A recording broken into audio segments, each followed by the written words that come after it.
Hi, and thank you for tuning in to Noire. I'm Natasha, and in this episode, I'll be discussing Memphis. Memphis by Stringfellow is at its core a book about family, the family we're born into, as far as our blood ties, but then also family from the perspective of community, the neighborhoods we grow up in, the environments in which we're raised, and how those relationships and interactions shape us as people. At the center of the novel are four female characters who are related by blood through mother-daughter and sister-sister relationships.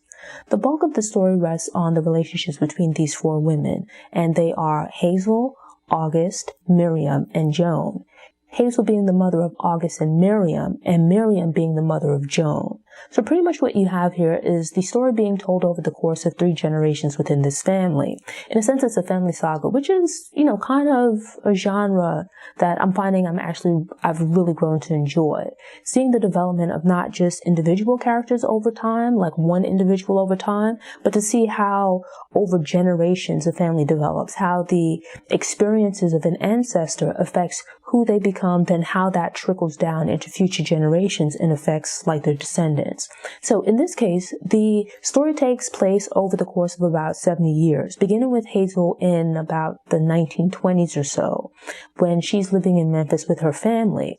And something that kind of ties the novel together is this sense of loss, going through life, experiencing hard times, which unifies the characters. But when you think about it, it unifies pretty much all of us as human beings, as in going through life, you have good times, certainly, hopefully, but we also have hard times. One of those things is dealing with the loss of loved ones, dealing with the loss of friends, just the natural progression of life, the natural course of life, that the people we love, the people we care for, will ultimately pass away. The thing that differs is the circumstances under which they die. And unfortunately, within this family, some of the people live to die in old age of natural causes or as a result of health issues. But unfortunately, mixed in with that is also the reality that some people pass away as a result of the environment in which they live, whether that be through accidents or even acts of violence. It's what we see over the course of the years, how those things impact the various characters. And so in the beginning with Hazel, we get some insight into her life. What we find is that there's been a big storm in Memphis. Her father, I believe, he's like a fisherman or something like that, but he's pretty much lost during this storm. Time goes by and he's never seen or heard from again. It's unclear what exactly happened to him. But as time goes by, it's just kind of accepted that there won't be any further answers with regard to ultimately what came of him. Just that it can be assumed that given the circumstances and what's going on at the time, that he most likely lost his life during the storm. The details of what exactly happened aren't really known. But what you do know, you have enough of an idea to, with time, once a certain amount of time has gone by, to know that unfortunately he's not going to be coming back. And that has an impact on Hazel. But in the midst of that loss, her having to go out into the world, the aftermath of this really terrible storm, they have to get food and things like that, dealing with her own feelings, hurts and whatnot, it results in her going into the neighborhood, right, after the storm and going to a local store to buy some goods, things that the household needs. And this results in her, it actually causes ripple effects, where number one, we're introduced to the owner of the store, a Jewish man who lives in the community. And bear in mind, this is Memphis, Tennessee. This is the 1920s. The story plays out over the course of the 1900s. So going from about the 1920s to the 1990s, and with that, the city changes over time. But that plays a role in the story, as well as where, with this being the South, specifically the Jim Crow South, these characters are Black, their experiences are shaped by Jim Crow, racism, and all the things that entails. And as part of that, we see how the realities, the opportunities, the possibilities for them change over time as well. So it's as things are taking place within the city, you kind of have some moments where when such and such momentous occasion occurs, one of the things that happens is you have this great storm during Hazel's adolescence that results in her father disappearing, never being seen or heard from again. It's obviously a sad occasion. It's a life-altering and sad occasion, but out of it comes positivity as it results in her meeting the young man that would go on to become her husband. And it comes about as a result of them having their own almost near-death experience, right? Throughout this, it's something that you would take for granted, I think, in present times. This thing of going to the store, chatting with a boy, sitting along, maybe doing a little two-step in the store or something like that to music on the radio. It helps to put in context that something so simple, so trivial, when witnessed by the wrong person, someone who's really just out looking for a problem, that something so insignificant could possibly become this life or death situation. And so with that, we have what could be what could be very dangerous situations. Fortunately, the characters get through it, but the situation itself kind of gives some insight into what it's like to be living at that time, where you're in a store, a basic thing like, not being in the blacks only section, that there's even a black only section and a white only section, that it can bring you unwanted attention. And then it's like, having the nerve to be singing along to a song or two-step into a song, that the proprietor of the store allows someone to do this very human thing. Who would really even give it a second thought that it could pose danger?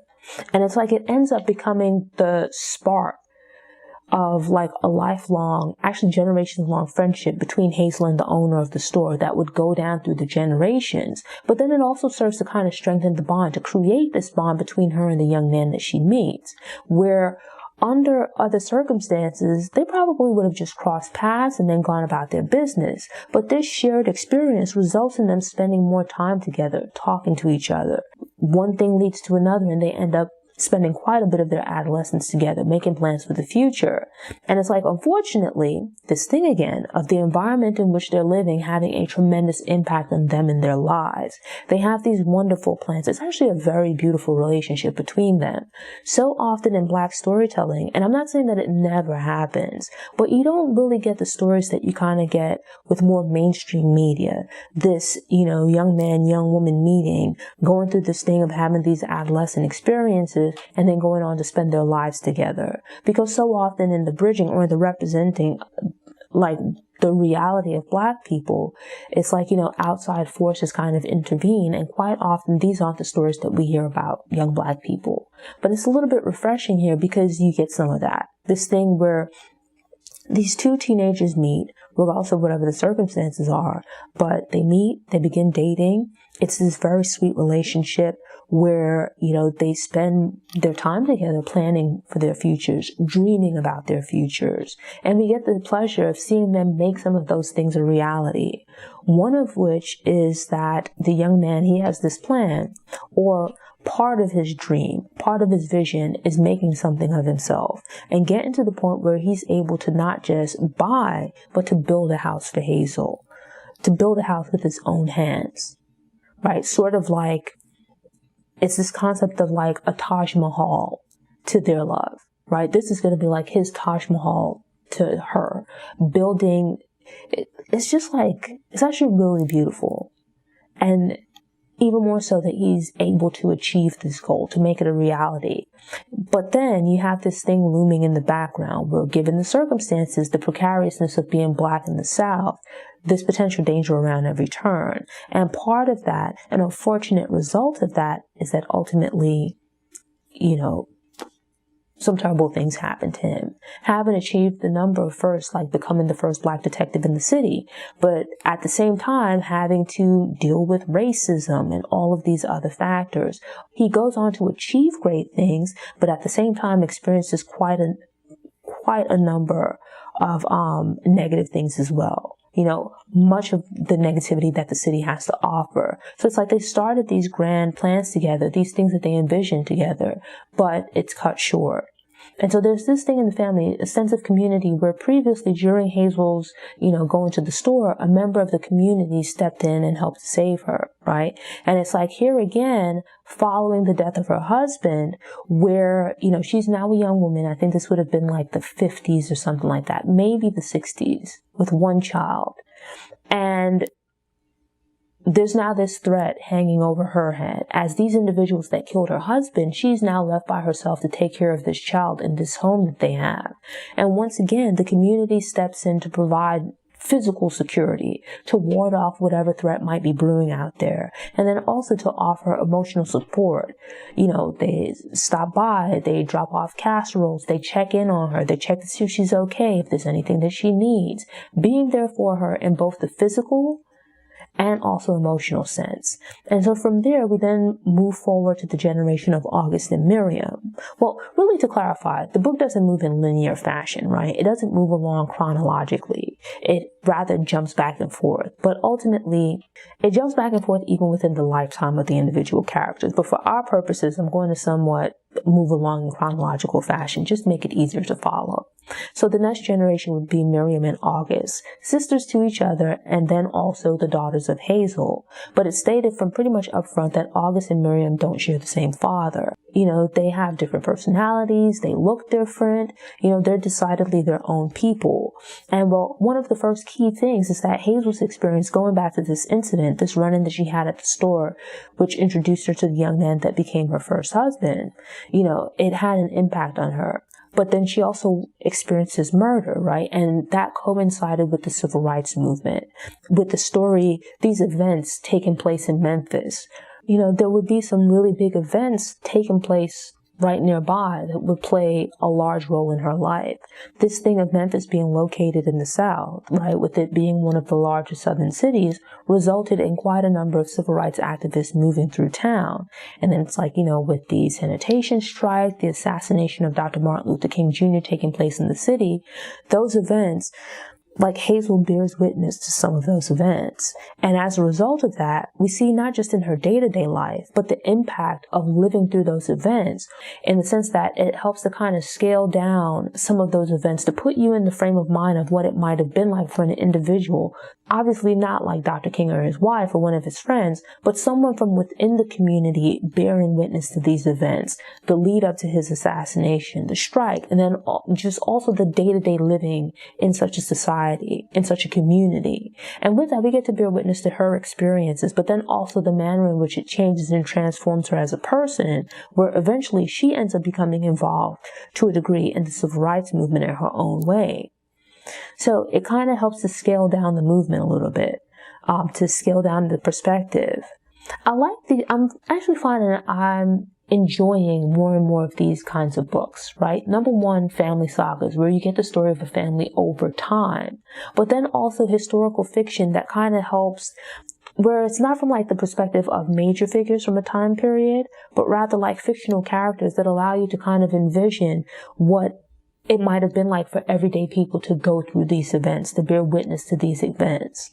I felt that in learning about some of these situations, from real people, so like divorced from their feelings and emotions, but in this case, because these are characters that develop over time that you come to feel as though it puts you in a different frame of mind. You care for them, right? They're fictional, but you still care about them. You're invested in them, in their stories, the things that happen to them. And so it's like when these things are happening, but I think it makes it that much easier for you to kind of extend your imagination, or rather to use your imagination to envision what it might have felt like in these moments. Hazel's part of the book ends up being quite interesting on several levels. And then once you shift into the time period covering August and Miriam, you get some insight into them as kids through Hazel, but then like as young women, to a lesser degree, we don't spend as much time with August and Miriam, right? We don't really dive as deeply into her story as we do with some of the other characters.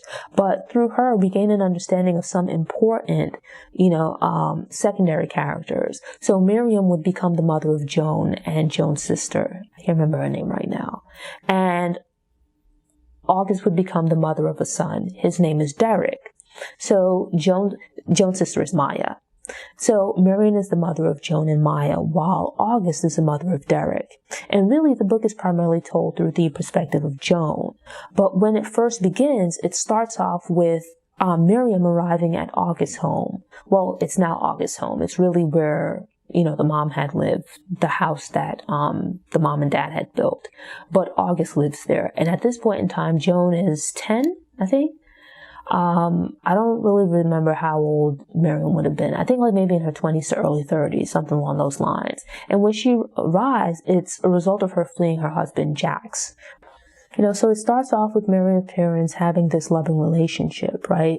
both her husband and her father having served in the military, but her relationship with Jax goes completely off the rails as they're experiencing going off to war drastically different, right? They're drastically different people. Miriam's dad versus her husband. So they have some commonality in the sense of Miriam's father served in the military. He went off to war, but he came back, not to say he wasn't changed as a person, but it didn't necessarily affect the manner in which he interacted with his wife and his child.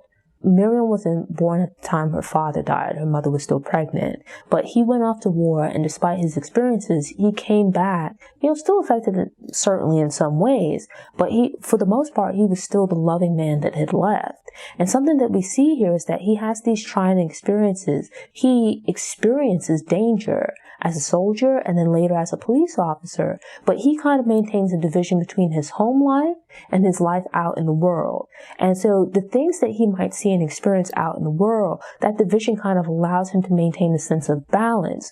That sense of separation really allows him to not let those outside things affect his relationship with his family. Like, he's not aggressive with them. While I'm sure, he expresses some anger at points, it doesn't feel like he's taking it out on his family. But then on the other hand, you have Jax, who is Miriam's husband. They meet, they date, they become involved. It's not exactly the same situation as her parents, right? She meets him in a record store, whereas her mother and father met in a local grocery store. Their experiences in those stores are quite drastically different.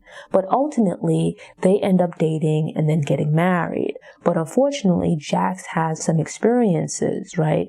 They go off to live on base, and they have a very tumultuous relationship where when it's loving, it's incredible. But then when they're in the midst of drama, it's like an inferno, right? It'll burn everything around. They have these very huge blow-ups, these fights, the last of which actually turned rather violent. And Joan at least bears witness to it. That plays a part in Miriam leaving Jax and deciding to drive back to her family home, the house that her sister shares with her nephew. And this really sparks the start of the book. This is really the event at the beginning of the book that marks the start of the story. And so it's like they're fleeing a very hostile situation, a very heated situation, a dysfunctional household. But then they arrive in this place that's supposed to be a safe haven, a place of solace. But when they get there, it's revealed that Joan had been sexually assaulted by Derek, August's son, right? When they had previously visited when she was a child. So it offers some insight, though it remains unspoken, that here it is, you have this woman whose child was violently raped, right? At the time, I think Joan was like 3 or something like that. She's now 10, but here it is that you have this woman whose child was violently raped by her nephew, and yet still in her time of need, she feels as though like she needs to flee her house, the house she shares with her husband, and this is the place she chooses to go to. And I don't say that with any judgment. I say that rather to draw attention to the reality of her feelings at the time within that household. Her sense of danger obviously meant that it should give you some idea of the sense of danger that she felt in being at home with Jax. That that this is a woman that loves her child. But she's taken the chance of leaving home, leaving her husband to go back into this environment where her daughter had met with such violence. And so it's like she still has like this one daughter with her, but she also has a second child with her now on this visit. So she has these 2 kids, and in the early phases of them adjusting into living in this household, as it's unclear at the outset how long they're going to be there in town, right? But it seems they're going to be there for a while. And then it ends up being the case where they spend a few years living there. So it's like you have to they end up having to put in place safeguards, or these kind of safety nets to keep Derek and Joan away from each other, to allow Joan to feel some degree of safety. And I think it really speaks to how unsafe and endangered Miriam must have felt at home with Jax, that she felt that being here in this environment was like choosing the lesser of 2 evils. Being here in this environment with this, teenage boy or adolescent boy, that he was less of a risk in comparison to Jax. Now, whether rightly or wrongly, that can't be said, but I think part of it was also the assumption that because Joan was so young at the time that the assault took place, I think maybe there was like some wishful thinking that she might not remember what happened, but that's quickly thrown out the window when she comes into contact with Derek, as it becomes very clear that she's well aware of what happened.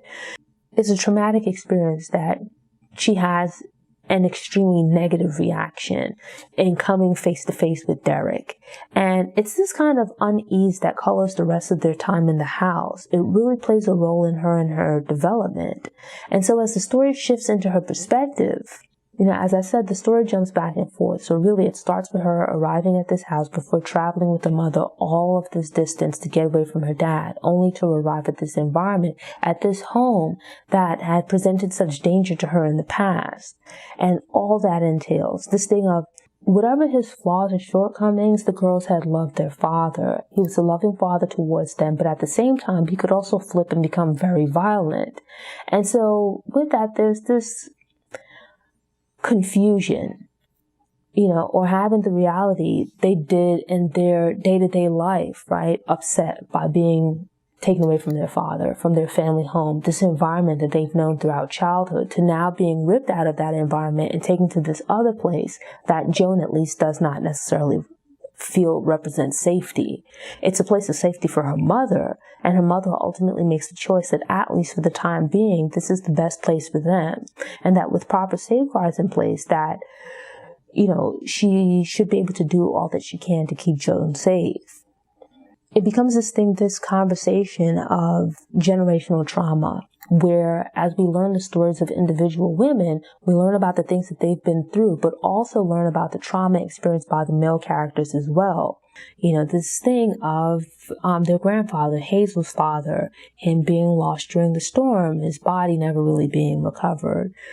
The potential of Miriam's father, Hazel's husband, them meeting in this grocery store where his life is threatened, only to survive that, go off to war, and then be lynched while doing his job, serving his community. And so he loses his life serving his community as a police officer, trying to do some good in the world. You then have Jax, who meets and marries this woman, I'm sure with good intentions, but in part due to his own life, we learned that he had a rather rough life back in Chicago prior to joining the military. And that actually was the catalyst for him joining the military. And it's like from there, he's running away from this past in Chicago, these negative experiences that he'd had, the traumatic loss of a friend and having committed acts of violence while back in Chicago, running away from that troubled past and hoping to find some guidance and direction, to change course. In the military, really just finding more of the same, much of what he'd been trying to run away from in Chicago. But he's now married with children, still kind of not necessarily running away from those problems, but still having to deal with violence and whatnot. This baggage that he carries, it affects him. It affects his relationship with his wife. And as a result of that, it leads to him and his wife breaking up. Him and this emotional baggage that he's carrying. We even see with Derek, August's son, and we're telling August's story. She has this son. No one really knows much about his dad and whatnot, and she doesn't really talk about him. But we get some insight into him. We learn that so August doesn't really talk about Derek's father, right? While him and August had a relationship, that was a relationship to her, he was an extremely violent person, at times neglectful and also abusive towards Derek. And while she doesn't fully know or understand the extent of the details of what was done to Derek during his formative years, she certainly has an idea that some bad things happened to him. And as a result, it's affected him and who he is as a person. By the time Derek comes of age, by the time he got to be an older child, he started exhibiting problematic behavior, abusive behavior, violent behavior, and it culminates in him, it graduates in him sexually assaulting Joan, and then him later becoming involved with gangs, robberies, shootings, and whatnot. And this is all taking place as the community is changing. So it's like as violence between members of the community becomes more of a problem, where previously it was individuals from outside of the community coming in and creating trouble. And this is taking place as the community is changing. So it's like, as violence between members of the community becomes more of a problem, where previously it was individuals from outside of the community posing a threat to those within from a racial perspective. So like, white people from outside of this Black community. It's a place where it's a traditionally Black community, where in times in the past, during the time of Hazel and then later Miriam and August, when they were coming of age, people within the community looked out for each other. They had to more so worry about threats from the outside. Jim Crow and white supremacy coming into the community and being violent towards them. They don't really have to worry about people within the community, or at least they didn't have to at the time, because people within the community mostly looked out for each other. Now, how true or false that is, I can't really say, but at least within the context of this story, the negative experiences, the mistakes of our ancestors, and try to do better within our own generation and within the generations to come. How do we get better as a people? And so with that, I think there's definitely some conversation to be had within the context. I feel like the book overall was really good, and I like some of the themes that it explored, but there's something. I felt like the book overall was really good, and I like some of the themes that it explored, but there's to some degree sort of like a religious bent here, and I don't take issue with that in and of itself, but rather I do kind of have a problem with these type of books where I think because in part they're grounded in faith, or faith plays a role in it, you kind of have this Christian-like belief that when things go wrong, or a wrong is committed against a person, there's this thing of forgiveness, right? Turning the other cheek. And here I felt like, especially towards the end of the book, you kind of get the sense that it devolves into that, right? This thing of Joan figuring out, and, there's this onus placed on Joan to forgive Derek, to figure out how to get past this thing with him. And I felt like there wasn't enough work done on his part to truly apologize and make demands, for having this great atrocity committed against her. I felt the book was going great until it got up to the end. And I felt like at that point, the author kind of tried to tidy up the storylines, and sometimes life is messy. Events occur which results in Jax putting aside his ego and showing up to make amends with his daughters. Derek tries to make amends with Jones, and that just didn't feel okay to me, right? I disliked the ending of the book because of that. I wasn't buying it, but otherwise I felt like this was a really good book. It's a great book to read on your own, but I also think it could be a great book for like a book club, a large group where you can ask questions about what characters did you like. And so it's interesting where the book ends, right? The characters transform by the end of the book. But with that, I recommend checking out as people can then discuss what characters specifically resonated with them. But then also, what are your views and perspectives on how the book ends, right? But with that, I recommend this book. I recommend checking it out. And although I really didn't care for the ending. Thanks for tuning in. Show notes are available on the Noire Histoire website by the link in the episode description. If you enjoyed this episode and want more book recommendations, subscribe to the channel, click the notification bell, and check out my book review playlist.